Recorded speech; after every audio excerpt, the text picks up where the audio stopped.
But what I'm trying to say is you can do something that seems good, and if it's not God's will, then technically, according to the Bible, it's sin. Yeah. And so I thought that I wasn't hurting anyone, so it wasn't sin. And then Jesus appeared to me, and my life changed forever because I realized that I no longer want to live like what I think is right. I don't want to live like, I don't want to skate by, like, see how far we can go into the territory of sin without sinning.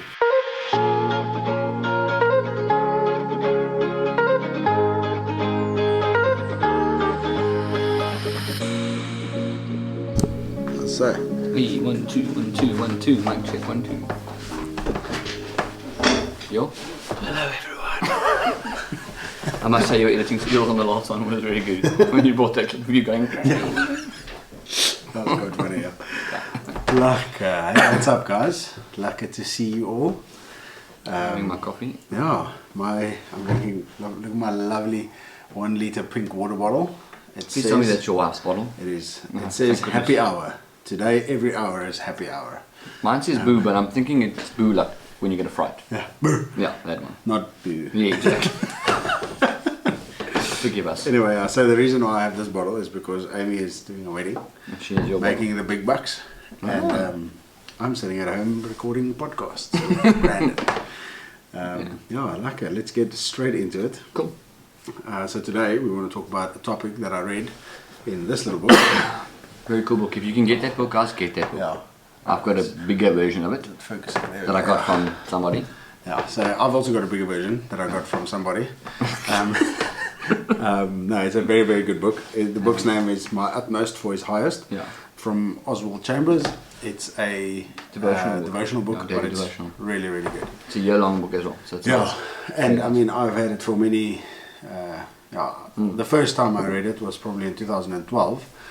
Obviously, I've not always read it through every single day, yeah. but whenever I pick it up and I read today's thing, it's almost always relevant. Yeah. I feel like God really used this guy to write down stuff that is applicable, across the board for almost all Christians. So anyway, so today's one was, have you seen Jesus? And you were saying that knowing or being a Christian and having seen Jesus. Even knowing is the right word. Yeah. Like, isn't you know of the person. Yeah. In fact, I might actually have the word wrong. He says, being saved and seeing Jesus are not the same thing. Okay. Yeah, so he goes on to say, many people who have never seen Jesus have received and shared in God's grace, but once you have seen him, you can never be the same. Other things will not have the appeal they did before. And I feel like that's really something. Yeah. I 100% believe that once you're a Christian, Luna. I see. Magic. Hello. Look, it's the Luna with this joy. Yeah. Sorry guys, she woke up. Yeah. Hello, Mal. Lekker. So once you once you see Jesus, like it says there, the appeal for other things all of a sudden start to fall away. You don't have a desire or an urge to do certain things that you were doing maybe in the past. You don't have the urge to live the life you used to live. Your life changes. I don't know what you feel about like seeing Jesus. Do you believe that you've seen Jesus in your life? Do you think he's appeared to you and changed your life? Yeah, 100%. He's definitely changed my life. I don't know if I mean, I wouldn't say seeing Jesus. I don't think I've actually seen Jesus. Like with your physical eyes, yeah, yeah. I don't think that's what he's saying. No, He means that. But that would be pretty cool. It's kind of like if you think of the thought of, I mean, these little ones, they probably like it. I mean, they haven't done this, they haven't had biltong, they haven't had chocolate or whatever. Once you've tasted that, your life has changed and you want that. Yeah. And I think it's kind of the same thing. Like once you've tasted or seen or experienced God's blessing and his or the way he comes through for you in your life, I think it's very difficult to go back from that. It's very difficult to go and say he's not there and he can't do that. You know. Yeah. I mean, I've said I've never seen anyone raised from the dead when I've prayed for them. I've never seen legs grow and anything like that. But I've seen small miracles often that have. I mean, just as I said, they've just cemented in me that he's there and that he's doing his thing. Yeah. I mean, the fact that I've just missed an accident kind of thing. I was delayed because of a silly thing, and I was kind of, God protected and I'm like, you through that. That was God protecting me from that, or you know what I mean, or so. Yeah, that's that kind of thing. That's a tasting and seeing. Now I can't go without thinking about it and going, before I do something, go, what does God want me to do? Yeah. How does He want me to do this? Well, should I go now? Should I wait? What's it? 100%. Should I drive slowly? Should I, not speed, but should I be running at the the edge of the speed limit kind of thing? Because it's now ingrained in me that taste of what He does and what He gives in His blessing. Yeah. And I think that's the thing. I think maybe this is actually such a great topic, because people think that when you become a Christian, it's like not necessarily rubbing a genie's lamp, but it's like winning the lotto or something like that. Yeah. You're never going to have bad times again, and you're just going That's what the idea is, yeah. And it's not that, but It's the opposite of that. Jesus says, in this life you will have trouble.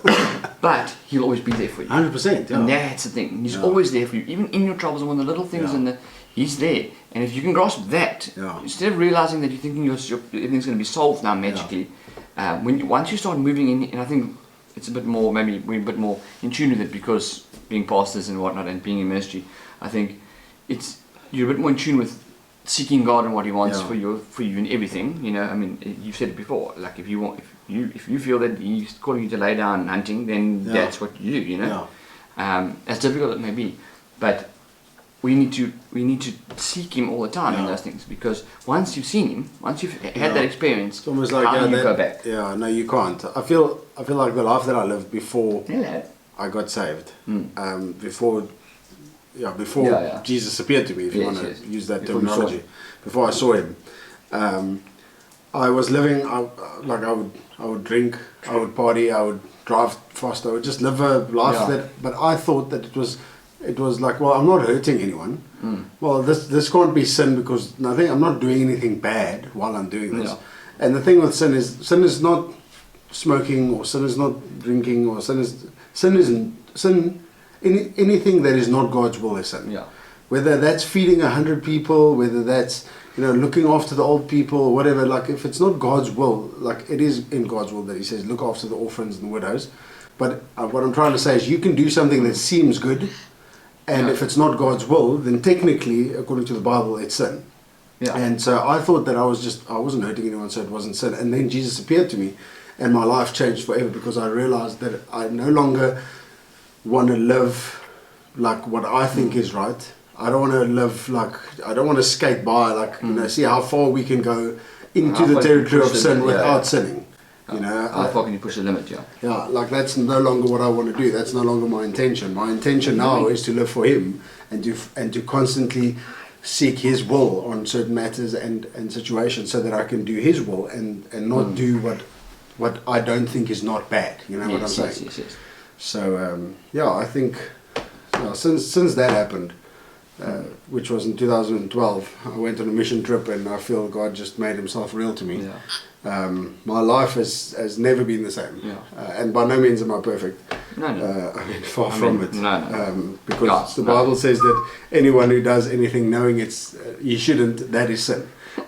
So and there's constantly stuff that I struggle with personally. That I know I shouldn't do, like eat too much, or drive over the speed limit, or say things that I shouldn't. And I know I shouldn't do that. Whereas other people, they might not even know that it's bad, and they do it. So the judgment essentially would be more harsh. So by no means am I saying I'm perfect, but I'm trying. I'm a work in progress. I would love to, on this topic, but I was thinking of the rich young ruler that Jesus called. Yes. And He said to him, leave everything and come be with me. He would have been one of the 12 disciples. He didn't, obviously. He said, I can't.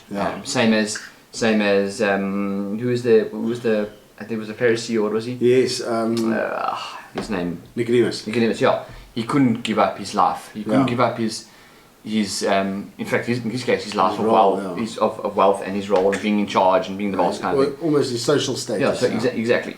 I'd love to know what happened to them afterwards. We don't know, because we obviously, I haven't done enough. Maybe that does talk about it. I haven't done enough study on it, but as far as I know, it doesn't talk about them again, because we move on with what Jesus is doing and who He has chosen. But it would be interesting to know, because they had met Him and seen Him. They had met the person that changed the world. And they changed. The woman at the well knew. This man is different, and He changed her life. Completely. And so, and same with when I chat to people, and I'm like, and I hear these stories, and I'm like, how could you No. How could you be in this place you are now, having that happen to you 2 years ago, Yeah. and God moved? Did you miss that? You know Yeah. what, like, I remember one of the weirdest things for me, because when I had this experience, like when my life was completely changed, and I didn't, like, it was almost like I had woken up and I was like, wow, I should tell all my family and friends about this, and I went to some of my friends and I started talking about this, and they were like, you know, kind of skeptical and Yeah, whatever. yeah. And I was like, yeah, but dude, look, like, I went to this meeting and God touched me, and this like weird things started happening and whatever. And he's like, and they were all like, yeah, we know about that. We also went through it. yeah. And I was like, how did you experience That. God touching you and not changing? Like, what? Yeah. How did that happen? No, I'm 100% with you on that. Talent. So is sister. Luna. Exactly. Generationally, we pass it down. I think it's one of those things again. I think we've said it in almost all of our podcasts, you know. Yeah. But it's one of those things. You've got to be in a relationship. You've got to look at those things, Yeah. and you've got to realize that in relationship, that's God in your life. That's Him protecting you, saving you, changing your world, doing whatever. Yeah. Read that, you know. Yeah. Whatever it might be doing, and once you've realized that and you captured that and you've seen Jesus, Yeah. there's no way of going back. Yeah. There's no way of going back, you know. There's no way of going, I actually don't want that. I don't want blessing in my life. I don't want to be saved from car accidents. I don't want to. I don't want to live in this peace that God has given me. Yeah, I mean. I want to try my own way. Yeah. You know, it's like, no, my landing. Yeah, your landing, You can land yes. whatever as much as you want, but my landing. Much as well. 12 landings ago.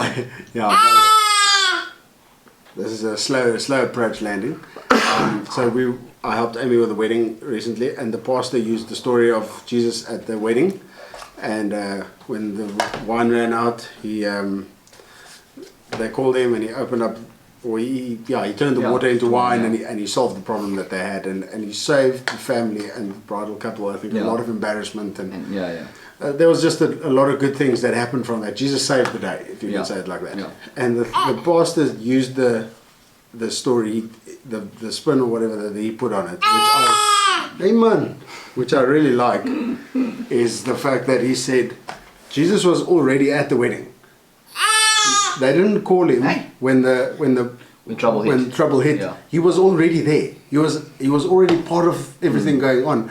And when they ran out of wine, he was able to help the situation out. You know, and I feel like that's such a good analogy and such a good story for us as well in life. Don't wait for the popo to hit the fan before you call him. Involve him in your life. Correct. Have him involved with everything, so that when the popo hits the fan, he's there. Yeah. You know. Yeah. So I don't even have to question that, because I don't have to come in landing. That's a landing right Yeah. there. If he's in your life already, when the pawpaw hits the fan, he's already there to change. He's already there to solve he's the there problem. to help you and solve the problem. Yeah, that's awesome. Man. that's powerful. Eh? Yeah. That's actually super powerful. Very cool. Like Anyway, like it, guys. See you in the next one. Cool.